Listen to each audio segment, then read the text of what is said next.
You are watching the press preview, a first look at what's on the front pages as they arrive. It's time to see what's making the headlines with ConservativeHome's deputy editor, Henry Hill, and associate political editor at the new Statesman, Rachel Cunliffe. They'll be with us from now until just before midnight. So let's see what's on some of those front pages for you now. Well, The Guardian has the headline, "A watershed moment. EU leaders agree huge defence spending rise." Trump is encouraged by Zelensky peace talks, reports The Times. The Financial Times reports that Canada and Mexico win a tariff reprieve in Trump's latest climb-down on trade.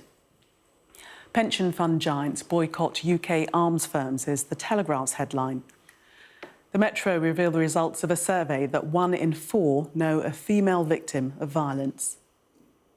Warped by toxic Tate is The Sun's headline, as it pictures the man charged with murdering 3 people with a crossbow next to the online influencer. Evil fuelled by watching Tate videos, writes The Express. The Mail covers the same story on its front page. The Mirror leads with the 3 victims of the Nottingham killer saying they may have been let down in death too, with fears hospital staff may have illegally accessed their A&E records.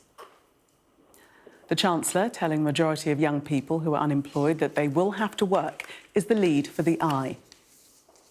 And The Star reports on a footy crisis as 5-a-side pitches ripped up for la-di-da paddle courts. And we are joined tonight by Henry Hill and Rachel Cunliffe. Welcome to you both. Let's start with the Guardian front page and that meeting in Brussels. The reporting from that, a watershed moment. EU leaders agree huge defence spending rise. I mean, this was to be expected, wasn't it, Henry? Yeah. This was coming. For decades, European security has rested on American defence spending, and European countries have effectively used that envelope to pare their own military spending down very, very low. It has subsidised things like larger welfare states and so on. All of a sudden, in the space of a few weeks, Donald Trump has completely pulled the rug out from under that entire settlement. You know, he's pulling support to Ukraine, and we've always known that he was angry about European countries free riding off NATO, but he really just seems to be prepared to sort of completely destabilise it. So what we've got is nearly all the EU member states, with the exception of Hungary, which is Viktor Orban is quite sort of not pro-Putin necessarily, but is very much like Putin's man inside the European Union. They've agreed an €800 billion, which is about £670 billion increase in defence spending across the European Union. Now, of course, the European Union isn't a country, so it's not entirely sure what that looks like in practice yet, because it will have to be spread across 27 different national militaries. It's not sure whether the EU will bring in new coordinating infrastructure or anything like that, but it is nonetheless a huge shift compared to if you think about where we were a year ago, or even 6 months ago, 3 months ago, on where Europe was on defence. Denmark's Prime Minister, Mette Frederiksen, set the tone of the meeting, we read. Spend, spend, spend on defence and deterrence. That is the most important message, and at the same time, of course, continue to support Ukraine because we want peace in Europe. But yes, definitely the pounds, the euros, the dollars will be spent on defence. Yeah, we often talk about the European Union being gridlocked or moving at a glacial pace, but there's nothing glacial about this. You could say that European leaders should have been considering this 2 years ago when it looked like Donald Trump was running again and that he could possibly have a second term as president. You know, nonetheless, the changes have happened in the last couple of weeks and they have mobilised and they have moved. And even though Hungary's Prime Minister did not sign the statement that, which is European leaders sort of committing to Ukraine and committed to this statement, there can be no negotiations on Ukraine without Ukraine, which is obviously something that is pretty key if Trump is sending his negotiators off to meet with the Russians in Saudi Arabia. So Viktor Orban didn't sign it, but the rest of them all did, including the Slovakian Prime Minister, who has also been sort of sceptical. So I think there is real understanding in Europe that this is the top priority and there isn't really an option other than this. The Guardian also points out the comments of Keith Kellogg, who is the US envoy to Ukraine, talking about the shocking move for the US to just turn off intelligence sharing with Ukraine. And he uses very flippant language here. He says the best way I can describe it is sort of like hitting a mule with a 2x4 across the nose. You get their attention, which is an incredibly callous way to talk about blackmailing another country into signing a minerals deal when we know there's a very high likelihood that that decision turning off intelligence sharing like that with no warning will have led to the deaths of Ukrainians when Ukraine is still technically, supposedly, an ally of the US. So you describe it as blackmailing? I think it's pretty hard to see it as... I mean, I think that's the implication there, which is that you didn't do what we wanted you to, and so we turned off intelligence sharing so that your soldiers would die. Oh, now you want to talk, do you? I mean, it's real sort of bullying mobster behaviour. Much talk about America changing their allegiance and moving closer to Russia. The Telegraph, quoting Hegseth, garbage to call Trump pro-Russia, so denying that that is the case. And we know that Donald Trump himself said he's not on either side. He's in the middle. He's not for Ukraine or for Russia. He's in the middle. Yeah, which is, I mean, in itself, a fairly remarkable position, given that one of those countries has invaded the other country.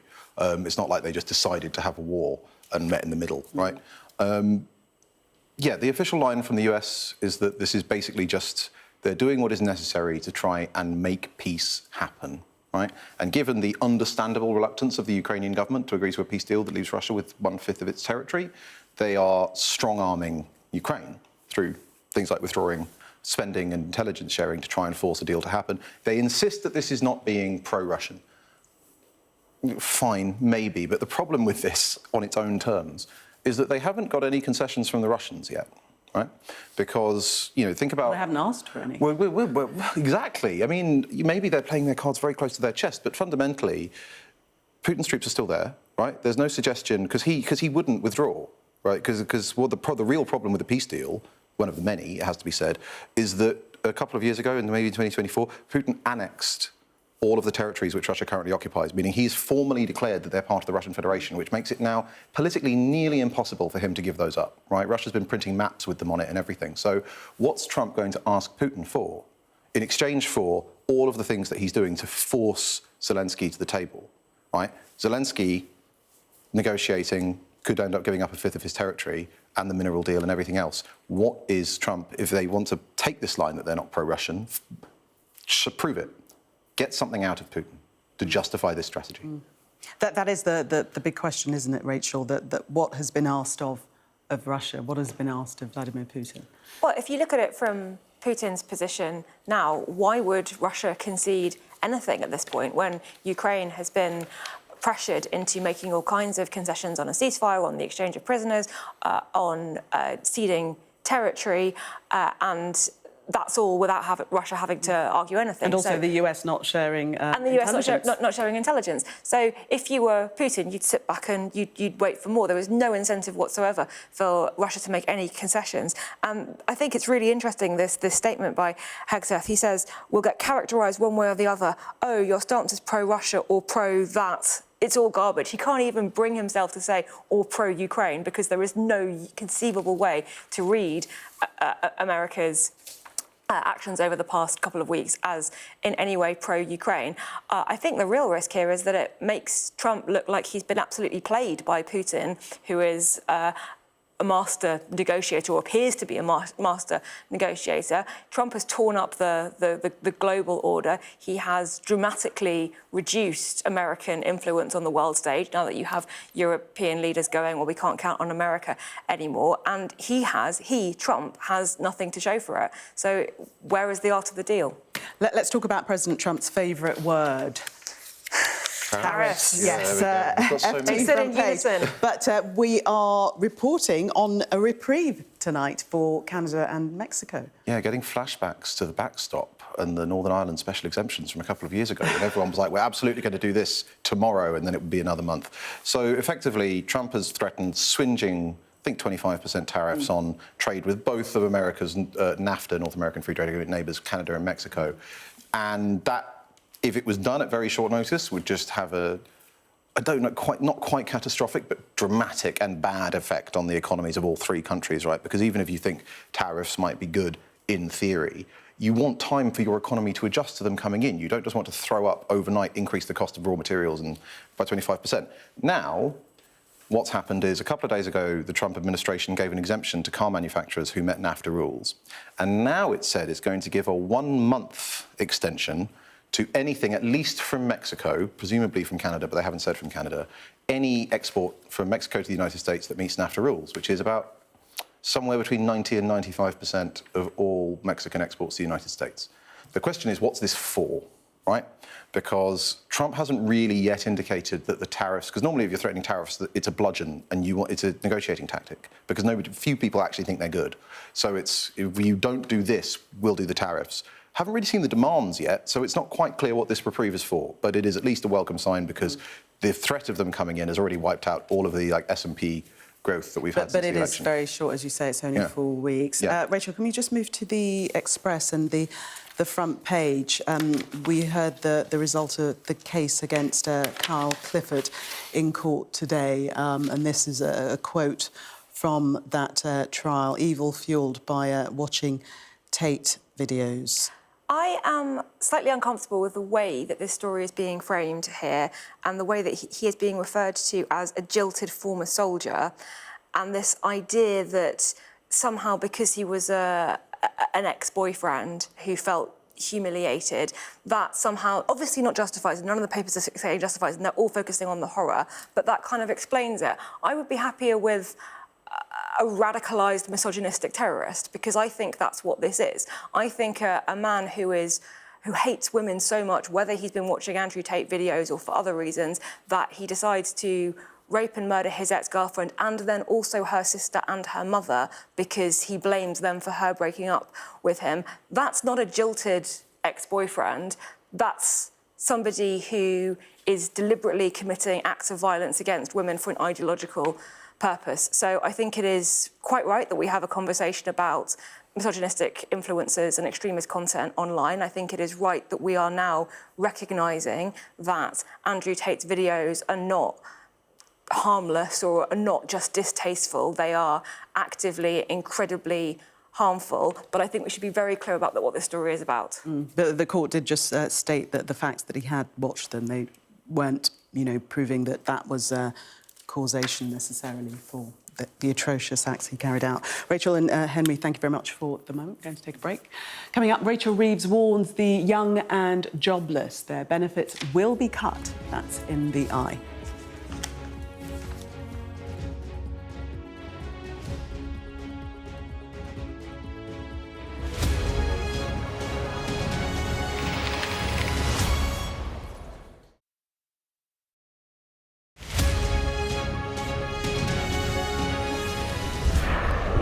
Once almost lost, these denizens of the deep are back. The problem for these whales is global warming. Water temperatures are rising. We're worried that the animals are actually starting to starve. Deadly and outdated. What do you think should happen to the net? I would like to see them go. I'm Nicole Johnston, Sky's Asia correspondent, based here in Beijing. A towering monument to the China dream and its demise. From one end of this country to the other, China is littered with real estate that's falling apart. China is facing a tsunami of the elderly. We have to work as long as health allows, otherwise, no money. China is under pressure to pay for the pensions of 500 million retirees. I've reported on a wide range of stories from around the world. Mass protests forced the president to flee. The sight of the president's private swimming pool only reinforces to Sri Lankans the great divide here between rich and poor. Aid groups say Gaza is now the world's most dangerous place to be a child. The Israeli army has raided towns and villages all over the West Bank. These tunnels run all over Gaza. The Gaza Strip is ridden with them. A referendum designed to unite the country has only deepened its divide. Sydney's floodplains underwater again. This is the third or fourth time in 18 months that their homes have gone under. Sky News, the full story first. It may seem like a gimmicky toy, but it is part of the global race between the United States and China for new technology. This elite engineering, designed to humour and to help us.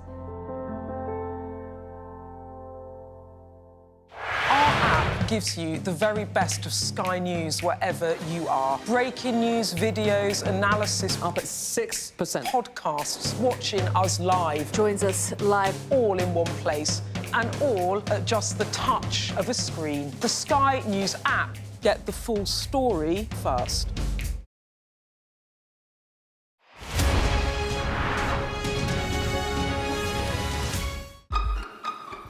We've got your Sunday mornings covered. From the front page and the sounds of the streets to the voices of the people who make the major calls and big picture politics beyond Westminster. We'll put you at the heart of our story. I'm ready. Are you? Join me, Trevor Phillips, Sunday mornings on Sky News. We're rolling. Welcome to the world. Our new podcast, starting now. It's very exciting.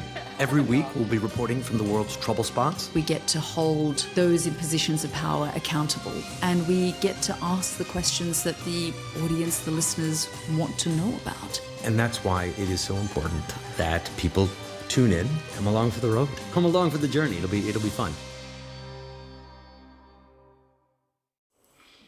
Welcome back. You are watching the press preview. Still with me, Henry Hill and Rachel Cunliffe. Let's take a look at the Eye. Front page, Gen Z jobless face benefits cuts if they aren't looking for work. Rachel Reeves is a warning.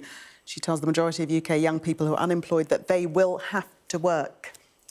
This is a return of, we were just saying in the break, isn't it, the NEETs. Yes, not in education, employment or training. And Rachel Reeves is trying to frame this, and Labour are trying to frame this in a kind of positive, almost moral way, in that, you know, these young people, they should be helped back to work, they should be encouraged back to work. And I think that that is something that we as a nation are going to have to grapple with. Maybe we're going to have to think about what life was like for young people during the COVID lockdown years, which we as a nation have completely stopped talking about, and maybe that might have had some kind of impact on their mental health or their attitude to society and civic unity. Maybe we might want to talk about that. But really, it's about finding the extra money, because we've got more defence spending, we've got the fiscal headroom has sort of completely disappeared, she's got her fiscal rule, she doesn't want to raise taxes, and so we end up with front pages like this, which is just going to just horrify the Labour backbenchers further, who are increasingly, I think, they're sticking with the government publicly, but there are sort of increasing sort of murmurs and grumbles of, OK, but when's it going to end? Because week after week after week, there are stories of the government announcing things that are just incredibly unpalatable to their own backbenchers and to the kind of core of their voter base, even though the majority of the public actually support cutting the benefits bill. But the money has to come from somewhere, doesn't it, Henry? Right. It's never going to end. I hate to break it to these backbench Labour MPs. It's never going to end. There's just more and more of this to come. I'm a Conservative. Fine. Generally, getting the welfare bill down is a good thing to do. There's forecasts that, this is from the front of the Times, that £1 in 4 of every pound raised in income tax by 2030 will go on sickness benefit. The forecasts for things like pensions, NHS, social care going through the roof. We have a very large number of people unemployed, right? I am always slightly wary of the framing, like not in the neat framing, right? Because it implies that education and training are fine and are not a problem, and that they're taken out of the unemployment statistics. When in fact, if that training is low quality, or given the amount that young people have to pay for it now with tuition fees, that can be a net negative if they are spending 3 years of their life and tens of thousands of pounds on a degree that's not going to pay off. But the one thing I think it is worth mentioning is when the government's looking at this, when the government's getting really stern with young people, when the government is announcing that the MOJ will face even more cuts when there is a court's backlog years long, we still have the pension triple lock. Right? It's still the law of the land that pensions have to grow faster than wages forever, and it's paid to pensioners regardless of their income, meaning that people who are well off receive the pensions triple lock. whoever's getting unemployment benefit that's means tested, right? Maybe some of them are lazy skivers or whatever, but they're still not earning very much money. And I think that it is, especially again for Labour MPs, it's the fact that even when the government is having to announce cuts like this, things that are massive universal payments to people who are well off remain apparently sacred cows that aren't going to be cut. Well, they saw the backlash they got from the women means testing the winter fuel allowance. Gone in for a penny, in for a pound. I agree with you, but they didn't, and that's the situation they're in now. Just very quickly, we've only got 30 seconds or so. Telegraph front page, the two-tier sentencing quango could be stripped of its powers. Oh, Shabana Mahmood has got herself into a slightly odd position because she is now saying that she disagrees with this policy from the Sentencing Council that people from ethnic minorities and other minority groups should get pre-sentencing reports, which makes it more likely that you'll get a reduced custodial sentence. Robert Jenrick, the Shadow Justice Secretary, came up very strongly against this. Shabana Mahmood agreed with him, but she can't actually change this. So she is now in a bit of a strange position of saying, as the Justice Secretary, I don't think this is right, but it might happen anyway. I think that she's somewhat walked into a Jenrick trap there. Rachel and Henry, thank you very much. We are going to take a break. Coming up, we will take you through the weather now. A bright start and always a warm welcome. The weather, sponsored by Qatar Airways. Well, next week looks colder, but before then it'll be mild, perhaps not as warm as today, when 19 Celsius, 66 Fahrenheit, was reached. Many places will start dry tomorrow, but central Britain and the south and east of Ireland will see patchy rain. It'll be mostly mild, a little chilly in the north, with a local frost possible. England and Wales will see increasing cloud through the morning, giving showery outbreaks of rain, but the southeast looks dry and sunny. Ireland, Northern Ireland and southern Scotland will see a little rain too. A bright start and always a warm welcome. Qatar Airways sponsors the weather. Coming up next on Sky News at 11, talks between the United States and Ukraine aimed at ending the war are set to take place in Saudi Arabia next week.